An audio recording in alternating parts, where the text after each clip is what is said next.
Yesterday felt like an inflection point, right? Yeah, People we sure. know are getting it now. Tom Hanks, as you mentioned earlier in the show, an NBA player. NBA games are suspended. So it's gotten exponential.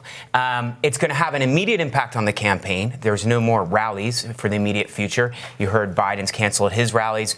Trump's been canceling his rallies. So campaigning becomes more difficult. They're going to have a debate in Arizona. They're going to be in an empty room. It kind of changes the atmosphere. Changes the whole dynamic. It might take down the stakes a little bit for Biden, so it might actually help Biden. It makes it harder for Sanders to catch up. But there's also a long-term impact, which is what is the policy on coronavirus and what is the referendum on how the Trump administration has done? And I think that gives Biden some good arguments. I mean, has Trump taken care of our welfare? Because you can compare this also to the climate issue, which is also an important issue for the Democrats. Trump didn't rely enough on science when addressing coronavirus, and he's not relying enough on science when addressing the health concerns caused by climate change. And that's a good argument for Biden. I mean, it certainly is. Look, the most important risk, obviously, is to lives and livelihoods, and we always want to be clear about that. That is our chief concern on this show, obviously. But we do talk about politics on this show, and so far, voters who are really concerned about coronavirus have favored Joe Biden because they've seen him in the White House, they've seen him in the Situation Room, they can imagine him in that role that has been to his benefit.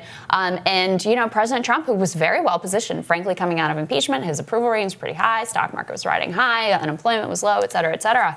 He is now in a very precarious situation, especially since he has been so behind the curve in terms of responding to this thing. Yeah, and Ross Douthat at the New York Times had a good column on how coronavirus is going to basically help the technocratic neoliberal case. Because, we were talking, earlier in the week, we were talking about the sort of list of Biden appointees. So Jamie Dimon, who I think on a couple of different levels is obviously not going to sync up with the actual economic policy choices that this show would appreciate. But you know what the thing is?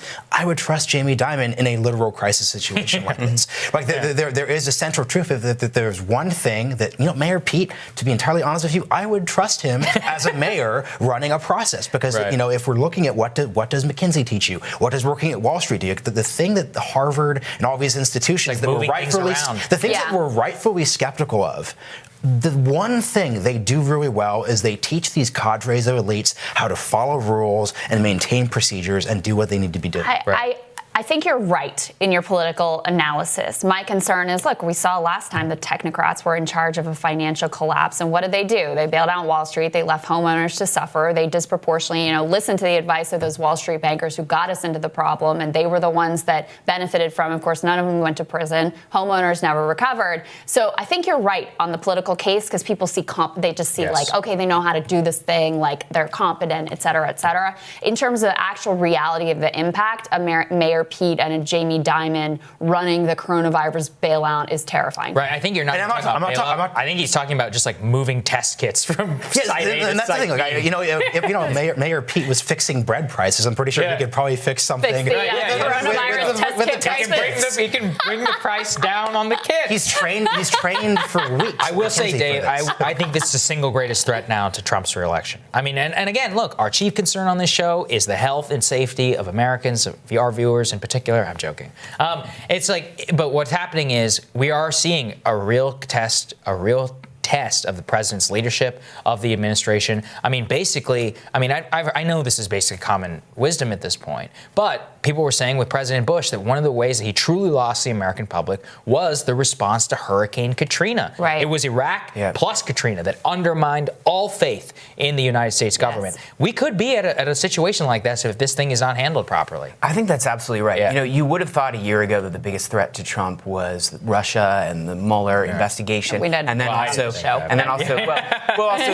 impeachment and Ukraine. These were significant threats, but they didn't really resonate with the people. Coronavirus and the response to it resonates because it affects everybody. Unlike Russia, unlike Ukraine, they understand it. They understand how it's changing their lives. It doesn't matter who you are, what race, what religion, what socioeconomic status you have. It's going to impact you, and everybody is looking at, is Trump handling this well? And right now, he doesn't get a good score. And you can't right-wing talking point your way out of it. No, really. You can't say, you can't just blame it on immigrants in Europe or whatever. People are looking in their own communities, in their own lives, and trying to figure out what disruptions are going to occur, how they're going to continue to pay the bills, how to keep their family members safe. I mean, this becomes super, super real, super, super fast. In terms of the Democratic primary, we have contests. We have the debate on Sunday that's already, to no audience, which actually I personally think all of them should be to no audience. I think it's better, but that's a debate for another day.